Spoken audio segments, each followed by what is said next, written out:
Bonjour à tous, avec l'aide de Dieu, nous allons étudier le Rambam, la loi de Psula, Mokdashim, ce qui est disqualifié pour mener en sacrifice, le 15e chapitre. Dans les deux derniers chapitres, à partir du chapitre 13, 14, et la suite, le Rambam nous parle des intentions qui sont impropres, qui sont inadéquates, ce que j'ai appelé des intentions, mauvaises intentions que le Kohen peut avoir au moment du sacrifice, et comme on avait déjà appris, quand on dit au moment du sacrifice, c'est au moment de 4 étapes du sacrifice. Premièrement, au moment de la shrita, de l'abattage de l'animal. Deuxièmement, au moment où il réceptionne le sang. Et troisièmement, au moment où il transporte le sang vers l'autel de Misbéach. Et quatrièmement, lorsqu'il asperge le sang sur l'autel. Donc ça, c'est les moments où il est en train de faire le sacrifice, qui ne doit pas avoir des intentions qui sont inadéquates, qui sont impropres, qui sont mauvaises, car ça va disqualifier le sacrifice. Mais, comme nous l'avons déjà dit au début du chapitre 13, on avait prévenu qu'on allait voir au début du chapitre 15, en ce qui concerne une de ces trois intentions, celle qui s'appelle Marshevet Shinui Hashem.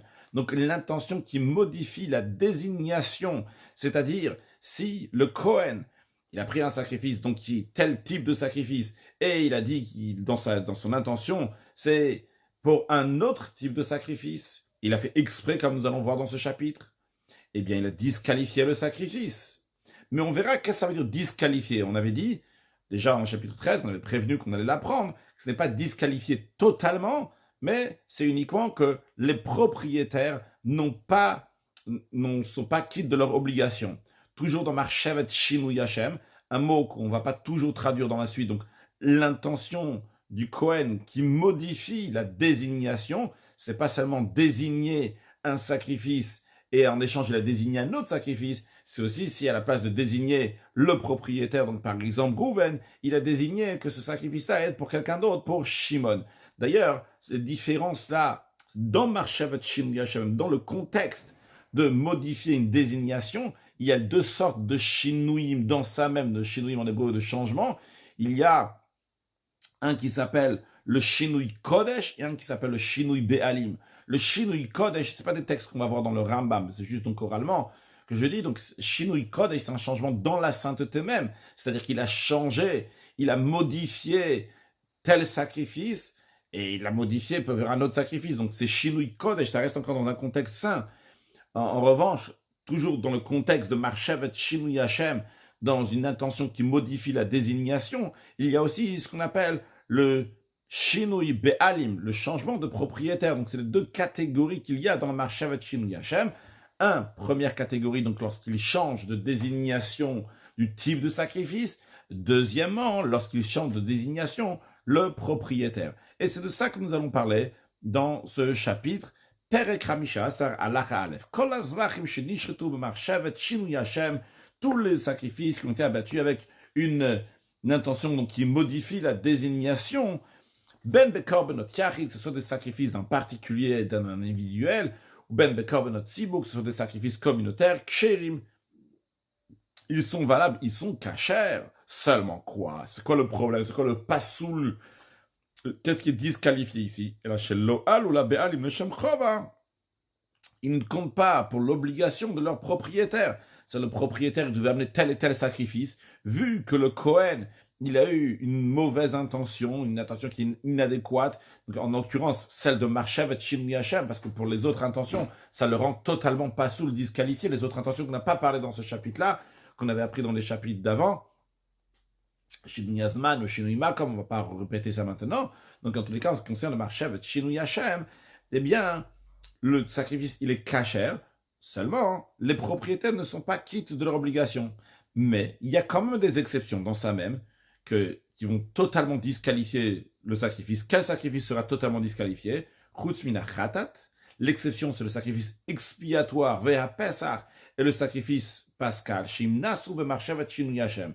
S'ils ont été faits avec une intention qui modifie la désignation du sacrifice, psoulin, ils sont totalement disqualifiés. C'est pas juste qu'ils sont cachers, mais les propriétaires ne sont pas quittes de leur obligation, c'est totalement disqualifié. La raison à cela, nous verrons dans Halacha Gimel. Le Ram nous dit que ce problème-là, cette mauvaise intention, que ça soit donc qui modifie la désignation du sacrifice, qu'elle soit faite donc à la première étape, donc qui est le moment de l'abattage, la deuxième étape, quand on réceptionne le sang, la troisième étape, quand il transporte le sang, ou bien la quatrième étape, lorsqu'il asperge le sang, eh bien, ça disqualifie.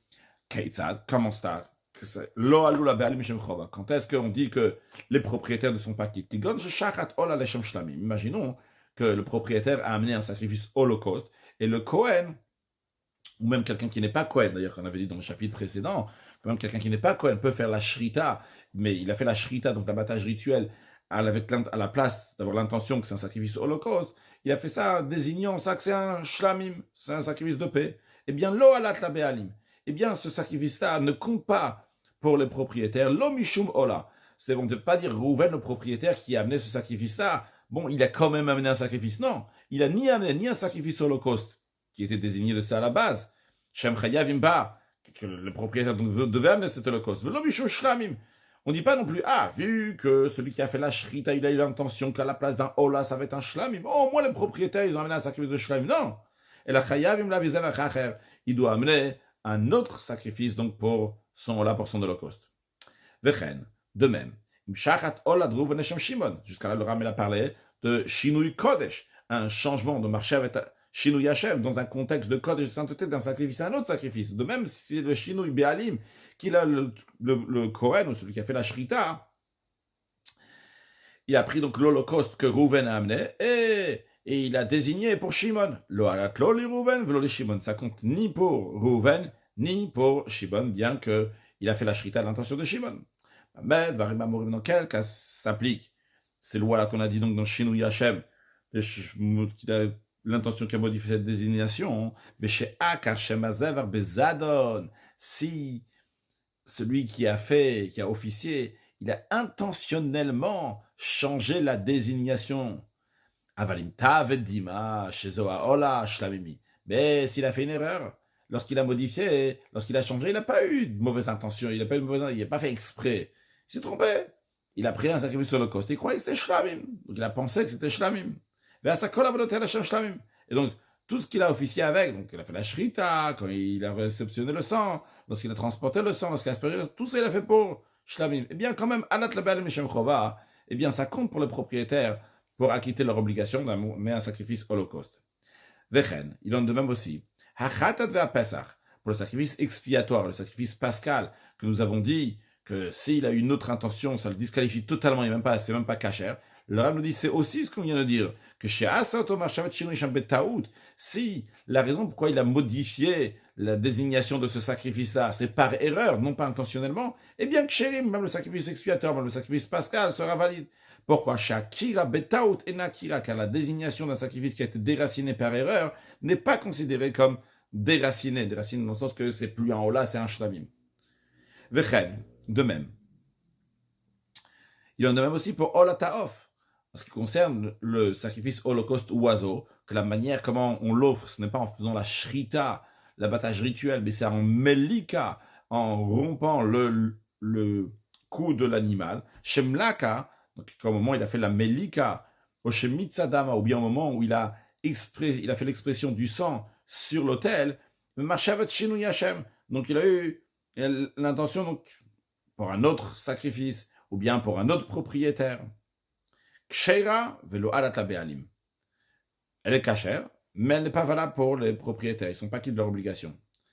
Ça, c'est ce qui concerne le olataof, l'oiseau expiatoire, l'oiseau holocauste. Vechatataof, s'il a fait ainsi donc pour le sacrifice expiatoire azo, psula, elle est entièrement disqualifiée, de la même manière que pour l'animal, si c'est un khatat, eh bien on a dit que c'est totalement pas cachère, c'est pas soul totalement, même pas cachère. On ne dit pas que c'est cachère, vouloir être la béalim, c'est valide juste que les propriétaires ne sont pas quittes, c'est totalement pas soul. La raison verra dans Halacha Gimel. Halacha Bet.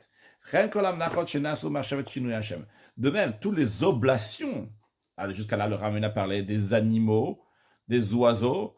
Maintenant, de même pour les oblations, s'ils ont été faits avec une intention qui modifie la désignation, qu'on dit chez Nassou qu'ils ont été faits, c'est dans les 4 étapes de la mincha qui correspondent aux 4 étapes de l'animal qui est dans le sacrifice, comme on a déjà appris. Donc c'est au moment où le Kohen prend la poignée de l'oblation. Deuxièmement, lorsqu'il met la poignée dans un cléchard et dans un ustensile sacré. Troisièmement, lorsqu'il l'amène, il transporte cette poignée vers le misbéach. Et quatrièmement, lorsqu'il met cette poignée sur l'autel, s'il a eu donc une intention qui modifie la désignation, ksherot, dans ces cas-là aussi, c'est valable, jusque velo alula be'alim, ça compte pas pour l'obligation des propriétaires.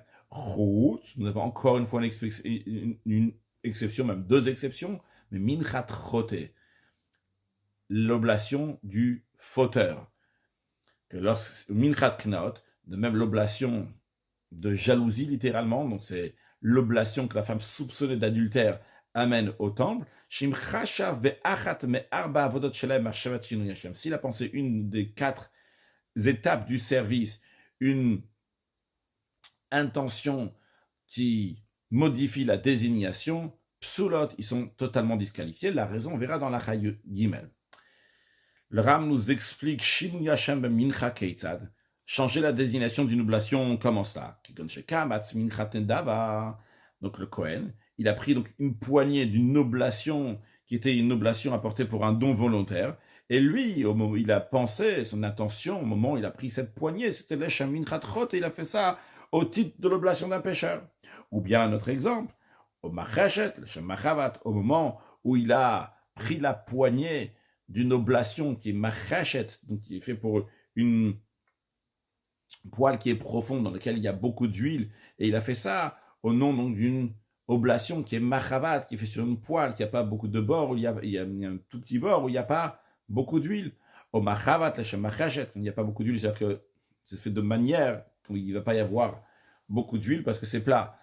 Ou bien, machavat, ou vice-versa, même tout ce qui est semblable dans les menachot, qu'au moment qui prend la poignée, il y a eu l'intention pour une autre mincha, une autre oblation, eh bien, c'est kasher, mais les propriétaires ne sont pas quittes de leur obligation. Halacha Gimel. Il est interdit d'avoir une intention qui n'est pas conforme au moment dans les kochim, donc dans les offrandes. On expliquera ça dans Perek Yutret Halacha Aleph dans le chapitre 18. Mais ce que le Rambam veut nous dire ici, c'est une interdiction, quoi qu'il arrive. Tu n'as pas le droit d'avoir une interdiction qui n'est pas conforme. Alors quoi, en conséquence? Le Rambam nous dit, les fir, c'est la raison pour laquelle, que si quelqu'un a fait l'abattage en modifiant la désignation du sacrifice. Donc la première étape n'a pas été faite comme il faut. Ou dans une oblation, qu'il a pris la poignée, il n'a pas fait la désignation qu'il fallait, donc il n'a pas fait la première étape comme il fallait dans la mincha d'oblation. Ben bezat ben mishgaga. On ne rentre pas maintenant, ça ne nous intéresse pas s'il a fait ça intentionnellement ou bien il a fait ça involontairement. Quoi qu'il arrive, le principe il est, tu n'as pas le droit d'avoir une intention qui n'est pas conforme. Donc maintenant dans la suite, ne dis pas, ah, la première étape que j'ai faite n'était pas bonne, c'est pas grave sur la suite. Non. Il a l'obligation de continuer donc toutes les autres étapes du service avec la désignation qu'il faut.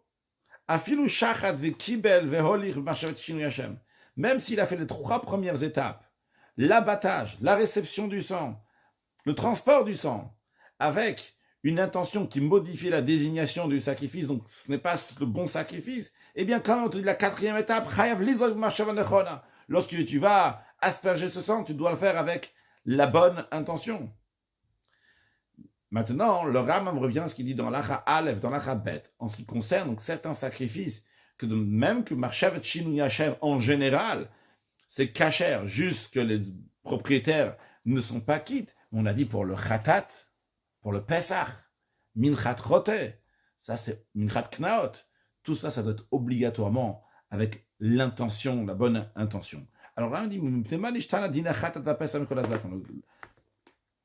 pourquoi est différent la loi du sacrifice expiatoire et du sacrifice pascal de tous les autres offrandes, que tous les autres offrandes, s'il y a eu une modification d'intention, une intention qui modifie la désignation, c'est kasher, mais les propriétaires ne sont pas quittes, tandis que le khatat, le sacrifice expiatoire, et le sacrifice pascal n'est pas totalement pas sous-disqualifié. De même, la question se pose,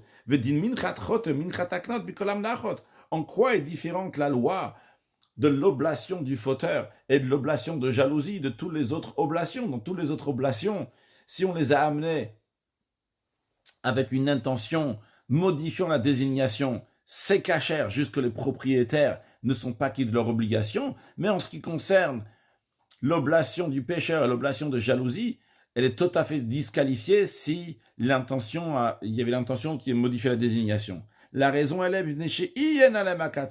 parce que la Torah s'est montrée regardante, la Torah a insisté dans tout cela. La Torah dit à propos du sacrifice expiatoire, il va l'abattre, cet animal-là, en tant que sacrifice expiatoire. On apprend que quand on fait l'abattage rituel de cet animal, doit être fait pour le khatat. Et de même, dans toutes les autres étapes de son service, doit être fait l'ishma, avec cette désignation, avec l'intention du khatat, du sacrifice expiatoire.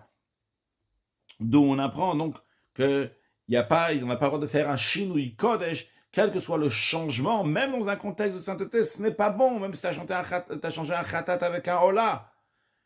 Venemar, après la Torah dit, encore une chose que la Torah dit, al khatato, il va amener sur son sacrifice expiatoire, J'étais assez lechem auto achet, ça veut dire que il doit amener ce sacrifice pour telle et telle faute de manière précise, cette faute-là qu'il a fait. Et on va apprendre plus loin que si quelqu'un il doit amener un sacrifice expiatoire parce que il a fait telle transgression et l'intention elle a été qu'il amène ce sacrifice expiatoire pour une autre transgression, eh bien ça disqualifie. Venemar, encore un troisième verset qui dit, on apprend encore un autre détail, qui a écrit Vechiper alav, que le sacrifice expiatoire va pardonner pour lui. Donc on apprend de alav, c'est pour lui, pour celui qui a amené le sacrifice, Rouven le propriétaire, non pas pour Shimon une autre. Chéti et le Shem Be'alea, ça doit être fait pour son propriétaire. On apprend qu'il ne faut pas faire le Shinu Be'alim, ça ne veut pas changer donc d'un propriétaire à un autre. Donc ça, en ce qui concerne le khatat, on voit comment la Torah s'est montrée regardante, la Torah a souligné que ça doit être fait uniquement cet animal pour khatat, pour cette personne-là, pour cette faute-là. Il dit à propos du sacrifice de Pessah, la Torah souligne aussi là-bas, va citer Pessah l'Hachem. Tu vas faire le sacrifice pascal pour Hachem. Chétier kol asiyato l'Hachem Pessah, c'est que tous les détails doivent être faits pour Pessah. Va citer l'action doit être faite pour Pessah, tout. Venamar, il est dit, va martam zever Pessah ou l'Hachem. Vous allez dire, c'est un sacrifice de Pessah pour Hachem. De là, on apprend chétier zvichato l'Hachem Pessah. Zevar, c'est la shrita. C'est-à-dire que l'abattage doit être fait pour Pessah. Aïm Shina, Shmo, Shembe. Alors, de là que si il a changé le nom du sacrifice de Pessah avec un autre nom, donc il a désigné, il a modifié la désignation, ou bien il a modifié le nom du propriétaire, pas soul, c'est disqualifié. Bon, maintenant, Minchat Rote, il nous reste encore à expliquer Minchat Rote, l'oblation du fauteur. Ou homme, la Torah dit qui Minchahi, car c'est une oblation. Minchat Sot, donc c'est Minchahi, de cette oblation-là, donc pas une autre. Il y a certains qui ont une autre version ici, qui Khatati. Minchat Sot, à propos de l'oblation de la femme soupçonnée d'adultère, même il est dit qui Minchat Knaoti, car c'est une oblation de jalousie. Elle est, encore une fois, il y a l'élection de Hi. Shiyu Kol Masem Lishon apprend Hi, ça doit être cela, que tout le rituel doit être fait pour cette désignation-là, pour le fauteur, pour la femme soupçonnée d'adultère et non pas pour quelqu'un d'autre. C'est la raison pour laquelle que dans ces 4 cas-là, dans ces 2 sacrifices, Khatat et Pesach, et dans ces 2 menachot, celle du fauteur et celle de jalousie, ça doit être, si il y a eu une intention qui modifie la désignation, ce n'est pas kasher du tout, c'est totalement pasoul. Halachat dalet, Khatat shechata leshem zevach acher. Un sacrifice expiatoire qui a été abattu avec l'intention que c'est un autre sacrifice. Par exemple, à la place, c'est un sacrifice holocauste, l'intention était que ça va être un sacrifice, c'était un sacrifice expiatoire, à la place de ça, il a eu l'intention que c'est un sacrifice holocauste, ou le Shem Hasham, ou bien avec l'intention que c'est un sacrifice de culpabilité, ou le Shem Shtam, ou bien pour un sacrifice de paix, Psoula c'est disqualifié, comme on a déjà expliqué.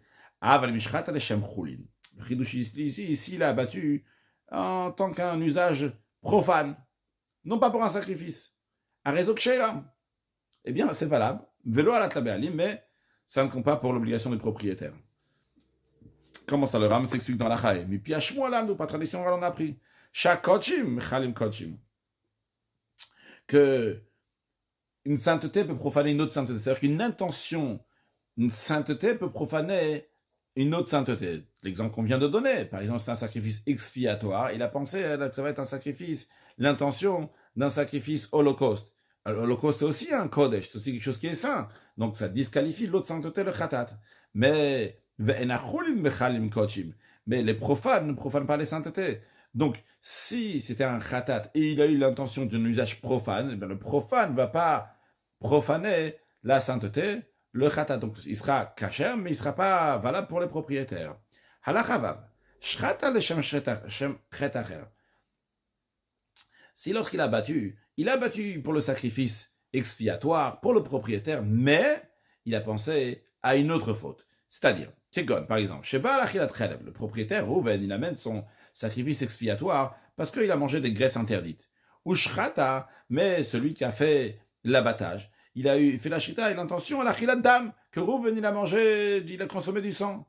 Eh bien, Psula, sacrifice expiatoire, est disqualifié. Shrata leshem adam shumuchuyav khatat.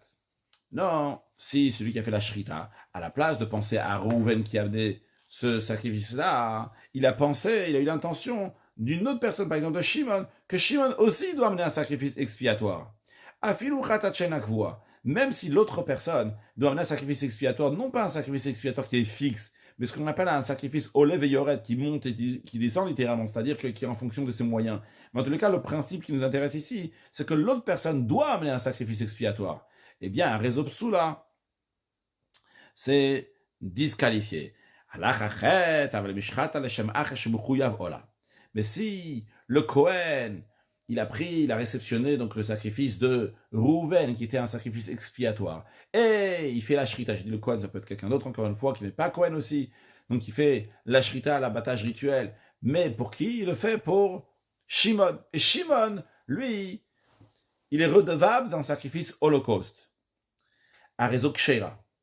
Le sacrifice, dans ces cas-là, il est valable, bien que que les propriétaires ne sont pas quittes de leur obligation. Pourquoi on dit que le sacrifice expiatoire est valable? On dit pas ici qu'il y a Shinui Be'alim, qu'on a changé le propriétaire dans un khatat. La raison, on a eu une intention qui modifie la désignation de propriétaire. Chez Neymar, car il a dit à propos du sacrifice expiatoire, Vechiper alav. Il va expier pour lui qui a amené le sacrifice, alav, lo al chavero, pour lui, et non pas pour son ami. Mais quand on dit non pas pour son ami, c'est un ami qui est comme lui. Un ami qui est comme lui, c'est Shimuchuyav Khatat Kemoto. Donc, que l'autre aussi, Shimon aussi, doit amener un sacrifice expiatoire. Donc, vu qu'ici, il a un sacrifice, Shimon est redevable d'un sacrifice. Mais quel sacrifice? Un sacrifice holocauste. On dit cette personne-là, il a un sacrifice holocauste qu'il est redevable, mais non pas un sacrifice expiatoire. Donc, lorsque la personne qui a fait la shrita du khatat dit que le sacrifice expiatoire de Rouven, il a eu l'intention de Shimon, mais Shimon est redevable d'un autre sacrifice, d'un holocauste. Donc, il n'est pas redevable d'un sacrifice expiatoire, donc le sacrifice sera kasher, bien qu'il ne sera pas valable pour Rouven. Or, shalachatet, shrata leshemet. Encore, c'est la deuxième partie de la tête qui est en revanche, mais pour l'instant, continuons. Shrata leshemet, c'est il a battu à l'intention d'un mort. Là aussi, kshera, c'est kasher. Voilà. Mais les propriétaires ne sont pas qui d'obligation, car il n'y a pas d'expiation pour des morts. Donc, on ne peut pas dire ici, qui va expier pour lui et pas pour son ami, parce que son ami, il n'est pas là, il n'y a pas de kapara pour lui. Donc, c'est kasher. Maintenant, si, quand il a fait la shrita, il a réceptionné donc le sacrifice expiatoire de Rouven, il a fait la shrita pour quelqu'un qui n'est pas redevable aucun sacrifice. Non pas comme dans la chachet, il est redevable d'un sacrifice holocauste. L'autre, Shimon, il est redevable d'un sacrifice holocauste. L'autre, Shimon, il est redevable d'aucun sacrifice. Ça, il n'a pas désigné, il n'est pas au courant qu'il doit un sacrifice. Lo khatat ni expiatoire, lo ola ni holocauste, lo shakorban ni d'autres sacrifices. À raison dans ce cas-là, c'est disqualifié. Pourquoi? Parce que peut-être, il est redonné un sacrifice, et il ne sait pas qu'il doit un sacrifice. Donc peut-être il doit, oui, avoir un sacrifice. Dans ce cas-là, on peut dire Riper Alav, c'est un problème, parce que le sacrifice expiatoire peut être que pour Rouven et non pas pour Shimon. Dans Alachachet, lorsque Shimon, il sait qu'il doit amener un sacrifice, on dit non, Shimon, il sait qu'il doit amener un sacrifice, il est bloqué avec ce sacrifice-là. Donc très bien, il amène son sacrifice à lui, donc son Ola Shimon, eh bien, on dit qu'il n'a pas de khatat. Par contre, quand il n'a rien du tout, on dit que peut-être il a, oui, un khatat, il a un sacrifice expiatoire. Alachayud. Shrata lishma, si au monde d'Ashrita, il a tout fait comme il fallait, il a la bonne désignation, sacrifice expiatoire. Mais, vechashav bishat Ashrita, il a pensé, au moment où il est en train d'abattre, l'izog dama shelo lishma, que le sang va être aspergé non pas en désignation de sacrifice expiatoire, mais pour une autre désignation. Arezo psula. Il a disqualifié. Ah, a priori, il est en train de faire la shrita là maintenant, et il a toutes les bonnes intentions pour l'action qu'il est en train de faire maintenant. Quand même. Les fichiers mechashvim me'avoda, car une intention qui est impropre durant une action du service, concernant une autre action de service, eh bien, ça a effet, et ça disqualifie le sacrifice. C'est vrai. Il est en train de faire une avoda maintenant. L'avoda de shrita. Il est en train de faire la première étape du service, la shrita seulement. Eh bien, ça peut avoir effet, son intention a un effet sur la quatrième étape, ou sur une autre étape qu'il peut y avoir dans la suite. Donc on considère que cette pensée qu'il a eue au moment où il est en train de faire cette première étape, donc la shrita, comme s'il avait pensé au moment où il est en train d'asperger le sang, ou le faire, c'est la raison pour laquelle le sacrifice expiatoire sera disqualifié. Halacha Yudalef. HaPesach sheshchato b'marshevet shinui Hashem. Le sacrifice de Pesach, qui est offert le 14 Nissan, la veille de Pesach, il a abattu avec une intention qui modifie la désignation. Ben sheshinashmo l'Hashem zavachacher. Que ça soit qu'il a modifié la désignation pour un autre sacrifice. Ou ben sheshina l'Hashem chulin. Même s'il a changé à titre d'un usage profane, eh bien quand même Pasoul, ça sera disqualifié. Contrairement aux autres sacrifices qu'on a vu que si il les a modifiés avec l'intention à titre profane, c'est kasher. Mais les Béalim, les propriétaires ne sont pas quittes. Eh bien ici, pour le sacrifice de Pessah, même si son intention était à usage profane, quand même c'est disqualifié. Shenema, parce qu'il dit, va martem zava Pesach ou Hashem. Vous direz, c'est un sacrifice de Pessah pour Hashem. De là, on apprend que ça doit être fait pour le Pessah. Mais, ça s'applique que l'intention qui modifie la désignation disqualifie le sacrifice pascal, c'est chez Shrato Bismano, il a fait la Shrita en son temps, c'est quand le temps? Yom Arba Asar Ben Nissan, c'est le 14e jour du mois de Nissan, la veille de Pesach. Afilu Shrato Beshachrit, même si il a battu dans la première partie de la journée, le matin, avant midi astronomique, bien que le sacrifice de Pesach est offert l'après-midi par tout le peuple juif. Mais du moment où il a fait le 14 Nissan, eh bien, sa pensée, son intention qui modifie la désignation, le disqualifie. Le Marshavat Shinui Hashem, Pasoul, s'il a eu donc une intention qui a désigné donc pour un autre sacrifice, eh bien, ça a disqualifié. Avalim Shrato Blozmano. Mais s'il a battu, c'était pas le 14 Nissan, c'était un autre moment. Le Marshavat Shelo Lishmo. Et il a eu une intention, et que c'est pas pour le sacrifice de Pesach, mais pour un autre sacrifice. Eh bien, Kasher, il est valable. Pourquoi? Parce que le reste de l'année, un sacrifice de Pesach qui n'a pas été offert le 14 Nissan, il va être offert dans le reste de l'année, eh bien, il est considéré un sacrifice de shlamim de paix. Un sacrifice de shlamim de paix qui est offert le reste de l'année et qui a une intention qui modifie sa désignation qui n'est pas shlamim, il est kasher. Jusque les propriétaires ne sont pas quittes, mais kasher. Non, shelo le chef be'alav. Si, dans les autres jours de l'année, donc pas la veille de Pesach, la shrita a été faite, même pas pour l'intention de ce propriétaire-là, dans ces cas-là, c'est considéré comme si qu'il n'avait pas de propriétaire le jour même, le 14, ou pas soul, et donc c'est disqualifié. Dans les commentaires, c'est expliqué que le Pesach, qui n'est pas en son temps, il est considéré comme un shlamim, comme un sacrifice de paix, c'est uniquement par rapport aux propriétaires, vu que les propriétaires doivent encore l'amener après le 14 Nissan en tant que shlamim, en tant que sacrifice de paix. Mais s'il n'y a pas du tout de propriétaire, c'est-à-dire que la modification dans l'intention de modifier la désignation du propriétaire. Donc il n'y a pas de propriétaire, dans ce cas-là, c'est disqualifié. Halacha yudbet. Pesach sheshchato lishmo. Be'aba asar kodem chatzot. Un sacrifice de Pesach qui a été abattu, donc, pour le sacrifice de Pesach, le 14e jour de Nissan, si c'est fait avant chatzot, avant midi astronomie, c'est disqualifié le fichier Nosmano, parce que ce n'est pas le moment encore d'offrir le sacrifice de Pesach. Le sacrifice de Pesach, on l'offre après chatzot. Avra shnato. Si l'année, elle est passée. C'est-à-dire, le sacrifice de Pesach, on prend des agneaux, des boucs, donc qui sont dans la première année. Et après cela, donc, c'est plus un agneau, donc ça devient un bélier. Ushrato bismano, le shem Pesach. Et l'année suivante, ça arrive le moment, il a amené le sacrifice de Pesach. Mais là, il est déjà plus âgé. C'est plus maintenant, c'est plus un sacrifice c'est plus l'agneau qu'il a amené, maintenant c'est un bélier qu'il est en train d'amener. Eh bien, même si quelqu'un a pris d'autres sacrifices, il a pris un sacrifice holocauste, un sacrifice de paix, et il amène donc le 14 Nissan en tant que sacrifice de Pesach. Shem Pesach. Même s'il a fait la shrita après Chatzot, c'est le moment du sacrifice de Pesach. Eh bien, tous ces sacrifices-là donc, sont valables. Quand ils sont valables, évidemment, ils sont valables en tant que sacrifice, mais ils sont pas, comme si les propriétaires ne sont pas quittes de ramener le sacrifice de Pesach. En tout cas, il y a ici, le sacrifice en lui-même, il est caché. Halacha Yud Gimel. Toda sheshchata leshem shlam. Mais avant de dire d'abord l'halacha, à savoir que dans les shlam, les sacrifices de paix, il y a plusieurs branches, on va dire. Le sacrifice de remerciement fait partie du sacrifice, fait partie des branches de shlamim, rentre dans le contexte de shlamim. Et ce que le Rambam va nous dire ici, dans la Chayut Gimel, qu'un sacrifice de remerciement qui a été abattu en tant que shlamim, sacrifice de paix, alat la be'alim, il rend quitte les propriétaires.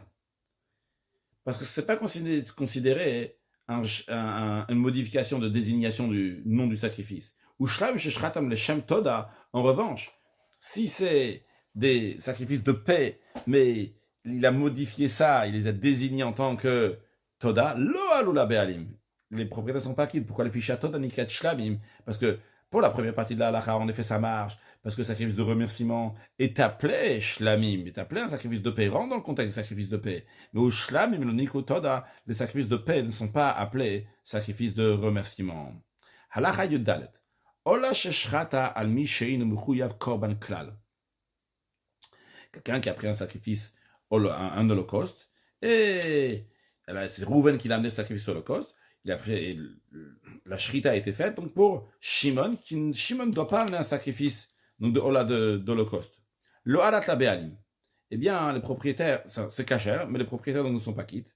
Parce que le sacrifice holocauste n'a pas été abattu avec l'intention que Rouven, c'est le propriétaire. Et même si celui pour qui on a fait le sacrifice holocauste, lui, il ne doit strictement rien, il n'est pas redevable d'aucun sacrifice. Donc, a priori, on peut dire, il n'y a pas de souci. Quand même, on dit non, il y a un souci. Pourquoi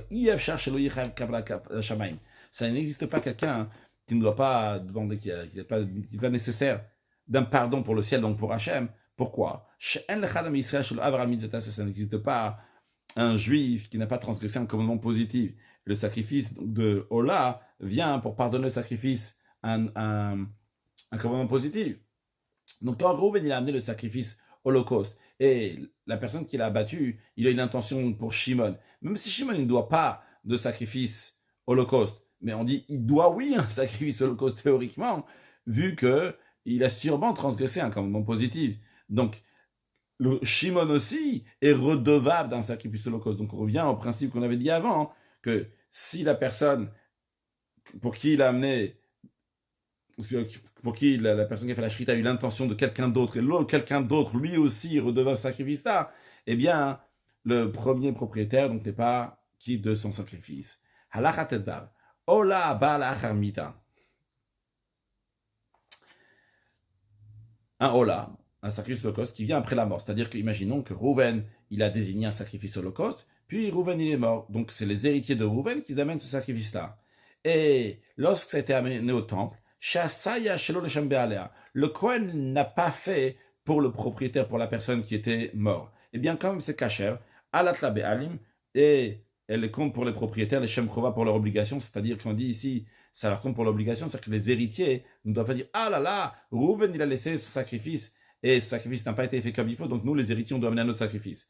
La raison est Shem Be'alim Lachar Mita, car il n'y a pas de propriétaire après la mort. Donc il n'y a pas le nom du propriétaire, plus le nom de Reuven sur ça, donc ce n'est pas considéré un changement de propriétaire, et donc l'affaire est close, c'est bon, les sacrifices sont cachers. Halakha Tetzain. Shne kivse atzeret sheshchatan leshem eilim. Plusieurs manières comment expliquer. Une des manières, en tous les cas, d'abord expliquons c'est quoi kivse atzeret. Kivse atzeret, donc c'est les agneaux qu'on amène à la fête de Shavuot. Ces agneaux-là sont amenés en tant que shlamim, en tant que sacrifice de paix. À part ça, à la fête de Shavuot, il y a encore des holocaustes qui sont offerts.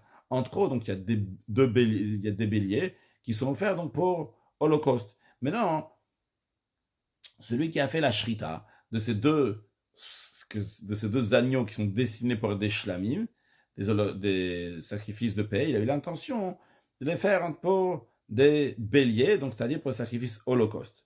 Lo alula tzibur leshem chova. Eh bien, c'est sacrifice communautaire, mais la communauté n'est pas quitte d'avoir amené donc l'obligation de ce qu'il devait amener. Donc ces deux agneaux de sacrifice de paix, ils ne sont pas quittes. Si c'est par erreur, il pensait, donc c'était des béliers, donc de la manière qu'on a expliqué ça, il pensait que c'était des holocaustes, ou shratam, c'est pour ça qu'il les a abattus, avec l'intention que c'est des béliers holocaustes, aloulahem, dans ces cas-là, ça compte, oui, pour l'obligation de la communauté, car c'est une désignation qui est déracinée par erreur, donc il n'est pas considéré déraciné. Halakha Yudzain. Hacham Metzora. Le sacrifice de culpabilité du lépreux, à la fin de son processus, le jour de sa purification, il va amener un sacrifice de culpabilité avec d'autres choses. Sheshrato Shelo Lishmo. Que l'abattage n'a pas été fait avec l'intention que c'est le sacrifice de culpabilité de ce lépreux. Ou bien que le Kohen, après que la shrita a été faite de son sacrifice de culpabilité, il n'a pas pris le sang et, comme il se doit, donc de le mettre sur les pouces de la main et du pied du lépreux. Alors, bien que dans un tel cas, ce lépreux, celui qui était lépreux, qui finit son processus, n'est pas quitte de son sacrifice, il y a eu l'intention n'a pas été bonne, ou bien il n'y a pas eu donc le sang qui a été mis là où il fallait, mais quand même, Taou Nesarim, quand même, oui, ça requiert donc le Nesarim, les libations qui doivent venir avec ce sacrifice de culpabilité unique, donc celui du Metzora, du lépreux. Donc il doit amener la farine, l'huile, le vin qui vient avec. Chez Mikavlon et Sachim, parce que si il a amené son sacrifice de culpabilité, et vu qu'il n'a pas été fait comme il fallait, le processus n'a pas été fait comme il fallait, et qu'il n'est pas quitte, on va dire, ah, il n'amène pas de Nessar, il n'amène pas de libation. Eh bien, c'est comme si que son sacrifice de culpabilité, il a amené en tant que don, ce qui n'est pas possible, parce que parce que le sacrifice de culpabilité ne peut pas être offert en tant que don, c'est une obligation. Quand quelqu'un a une obligation, il amène un sacrifice de culpabilité, d'ailleurs comme le sacrifice expiatoire aussi, mais on ne peut pas l'amener en tant que don. Et uniquement quand un sacrifice donc, qui est en don, là, il peut ne pas avoir de Nessachim, qu'il n'y a pas de libation, mais ici, donc, il doit avoir ce Nessachim, ces libations qui viennent avec. Halacha Yutret. Kevesaba ima Omer. L'agneau qui vient avec le Homer. Donc ici, il s'agit donc le 16e jour du mois de Nissan, le 2e jour de Pessah. Le Homer, donc on a cueilli de l'orge, on va le balancer, etc. Et avec ça, donc il y a un agneau qui vient avec. Alors, cet agneau qui vient avec, il est particulier, parce qu'en général, la quantité de farine qui vient avec, dans le Nesser, dans la libation, il y a aussi de la farine. Cette farine, la farine qui vient, c'est un issaron. Un issaron qui correspond environ à 2,5 litres. Mais en ce qui concerne cet agneau-là, il a besoin de 2 esronim, pas seulement un issaron. Donc c'est un kaves, un hola qui est particulier. Un hola en général, donc un kaves de hola, il y a un agneau pour holocauste, il y a juste un issaron à amener ici, donc il y a 2 esronot à amener. Kaves abayim omer sheshrato shelo lishmo, donc il a amené, il a fait là, qu'il l'a abattu avec en modifiant l'intention qui modifie la désignation. Lo yavimin chat tesachim shelo shne sonim. Eh bien dans ces cas-là, la libation qu'il amène avec, il ne faut pas qu'il amène 2 issaron. Bien que le hola ce Ola-là en général, cet holocauste qui vient donc le 16 Nissan, a 2 Issaron. Ici, non. Elle a Issaron Echad Kisharan Davot. Il peut amener, c'est pas contrairement à ce qu'on a vu avant dans l'Acha Yudzaï, en ce qui concerne le Hacham. Le Hacham, il peut venir uniquement parce que tu dois amener le Hacham. Le Ola, il peut être amené en Edava, en don. Donc, vu qu'il peut être amené en don, ok, si le début du processus n'a pas été fait comme il faut, on te dit, tu amènes quand même les libations. Les libations peuvent être un Issaron, parce qu'on peut faire un don d'un Ola, et dans ce cas-là, c'est vraiment un Issaron de farine. Donc, bien que celui-là, au début, il fallait amener 2 Yisronot, vu que maintenant, la désignation n'a pas été faite comme il faut, il y avait Issaron Echad Kisharan Davot, de toute façon, il n'est pas acquis de son obligation, vu qu'il n'est pas acquis de son obligation. Donc on va le considérer comme un holocauste ordinaire, donc il y a seulement un Issaron. Vechet, dans le même esprit, Tamid Shishrato Shelo Lishmo, le sacrifice du quotidien, qu'il a été abattu pas avec la bonne intention. Lo Yale Imoshne Gizre Eitzim Kisharatuni. Il ne faut pas prendre les 2 bûches qu'on prend avec aussi comme tous les autres sacrifices quotidiens qu'on amène le matin et l'après-midi. Sharelo Ala Lechovat Tamid, vu qu'il n'est pas quitte. Il n'acquitte pas l'obligation de ce sacrifice-là. Et la Roland Davot. Donc il est comme tous les autres dons, donc il n'y a pas besoin de ces 2 bûches qui viennent avec. Halacha Yutet. Les 2 agneaux qu'on amène à Shavuot, qu'ils ont été abattus, non pas pour leur désignation. Donc il les a abattus, non pas au moment où il fallait, donc que ce soit avant Shavuot ou après Shavuot. Eh bien, Adam Izarek. Le sang sera aspergé sur l'autel. La viande sera mangée. Bien que la communauté, c'est un sacrifice communautaire, ces 2 agneaux-là de Shavuot, la communauté n'est pas quitte de leur obligation. Parce que le sacrifice en lui-même est cachère, donc on peut asperger le sang et la viande pourra être mangée. Maintenant, Veimaïta Shabbat. Si le moment où il a fait ces 2 agneaux, donc qui étaient destinés pour Shavuot, mais il les a fait pas au bon moment, et c'était Shabbat, Loïzra, qui ne doit pas asperger le sang, parce que ça ne repousse pas le Shabbat. Non, Veim Zarak, si quand même il a aspergé le sang, ça a été agréé de manière que les parties sacrificielles seront offertes sur l'autel le soir à la sortie de Shabbat. De même, les sacrifices de paix que le nazir, celui qui a dit je suis nazir, à la fin de sa procédure, il doit amener certains sacrifices, entre autres donc des shlamim, des sacrifices de paix. Et sacrifices de paix donc, ont été abattus avec une intention qui modifie la désignation. Bien que les propriétaires ne sont pas quittes, le nazir n'est pas quitte, ils seront mangés comme les lois du sacrifice de paix du nazir, donc le jour même et la nuit qui suit. Il ne requiert pas de pain, bien qu'en général, le sacrifice du nazir est accompagné de pain, mais celui-là n'aurait pas besoin d'être accompagné du pain. De même, le sacrifice de culpabilité du nazir et le sacrifice de culpabilité du lépreux, donc c'est-à-dire qu'ils ont fini leur processus de nazir ou du lépreux, qu'ils amènent donc un hacham, shechratan shololishman, qui ont été abattus avec une intention qui modifie la désignation, bien que les propriétaires ne sont pas quittes, ils peuvent être mangés car le sacrifice en lui-même il est cachère. Conclure avec un enseignement extraordinaire que le rabbi nous dit d'une halakha que nous avons appris aujourd'hui. On a appris que même si quelqu'un il a fait le début du processus avec une mauvaise intention, pas seulement ça, la première étape, 2e étape, 3e étape on fait avec une mauvaise intention, et l'abattage, et la réception du sang, et le transport du sang avec une mauvaise intention, quand même, on nous dit, la dernière étape, fais-la comme tu n'as pas le droit de penser une pensée qu'il ne faut pas, qui n'est pas conforme dans les kochim, dans les sacrifices, dans les offrandes. Il faut que tu aies la bonne pensée, même si c'est seulement la 4e étape. C'est quoi ça l'enseignement pour chacun de nous dans les sacrifices? Parce que chacun de nous, on a aussi cette idée-là de sacrifice, se rapprocher de la Kadosh Baruch Hu. On dit comme ça, sache si dans ta vie, même il y avait un détail qui n'était pas comme il faut, une pensée qui n'est pas conforme. Un sacrifice qui a été abattu, non pas avec la désignation comme il fallait. Eh bien, tu dois continuer à faire la suite, l'ishma, comme il se doit. Et même si tu as fait les 3 étapes, pas comme il fallait. C'est-à-dire, en autre mot, que tu as trébuché, pas seulement une chose, mais 2 choses et 3 choses. Quand on fait 3 choses de mauvaises choses, c'est pas bien du tout une chazaka. C'est que la majorité de ce qu'il a fait, ça n'a pas été fait comme il faut quand même. On dit le prochain détail, il doit être avec la bonne intention. Parce que chaque détail, c'est quelque chose qui est important soi-même et qui est très important. Donc, à chacun de savoir que même si des fois, c'est pas entièrement bien comportés dans certains domaines, eh bien, on doit continuer à rajouter des actes de bonté, de bienfaisance pour amener Mashiach now. Excellente journée.